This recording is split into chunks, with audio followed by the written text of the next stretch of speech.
What's up, everybody? Welcome back to my random haul review series. I am your host, Moon616, and thank you once again for stopping in, guys. Yeah, episode 73 is here, and I've got another one here from Artsploitation. This time, this one's coming straight from Brazil, and I believe this one came out in 2015, just released here on home media in 2016, and it is called The Devil Lives Here. Yeah, look at that right there. Also known as The Fostering. Now, when this film got announced by Artsploitation, I thought I didn't know anything about it. I didn't really look into it or read the synopsis or anything. So I thought I didn't know anything about this one until I realized it was actually called The Fostering. The alternate title was The Fostering. Now, I'd actually read upon this film previous, a long time ago and stuff, that this one was coming out eventually and things like that. But I didn't realize it was the same film because I read it under The Fostering. So this one right here is kind of like how it's described as the Brazilian Candyman. In a sense, this one does have a lot of the same, it works off that same kind of folklore and, Brazilian mythology also in there and stuff too. So basically the short and long of the premise of this one is it's about these four teens that go to this house in this rural area, kind of like in this isolated area, and they go there for some R&R, telling scary stories and just partying and just kind of hanging out with each other and stuff. But they inadvertently kind of release this demonic spirit from the black slavery days and stuff like that. And now it's loose, and now they've got to basically fight for their lives and stuff like that. So that is the premise of the film right there. Now, my thoughts on this one. Now, this one right here actually does have an insane amount of backstory. Like I said, that's the short and long of the premise right there. There's a whole backstory, and it goes into the complete mythology and, the history of the slave trade and stuff like that, and, it explains everything. In my opinion, it actually kind of overdoes it with the mythology and the story in this film. This film only runs about 76 minutes, and I feel like it took about 50 minutes to finally explain the whole story of this honey baron and what he was doing with his slaves and how he impregnated, one of the slave owners and stuff, and how the whole story came to be. It took a long time. So once that's established, then you got all these characters in the film. You got your main four characters, and you also have the descendants of, Luciano, who was this black slave from back in the day, and, his descendants are there to stop, this baby from being resurrected. And that's kind of where the story, I don't want to get into the whole backstory, I don't want to ruin everything for you guys, but the short and long of that is this baby was born, the mother basically needed a sacrifice to put a curse on the baby and the black slave owner, the honey baron. So she sacrificed the baby, but she said the baby will have a chance to be reborn once every 9 months. So basically, on this night where they gather, that it is that night. So, of course, the descendants, they come to stop that baby from being reborn, and then there's this whole kerfuckle. Kerfuckle. And so shit kind of goes down in this one.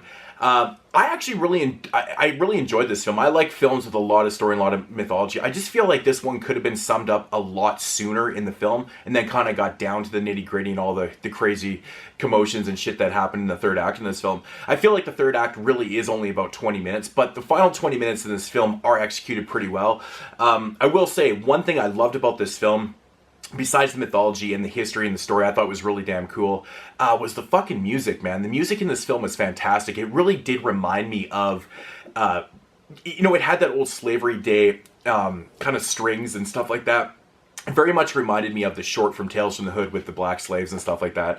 The music was very similar to that. It was awesome. Very haunting score throughout the film.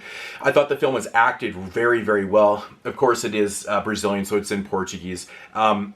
But I thought the acting was outstanding by pretty much everybody in this film.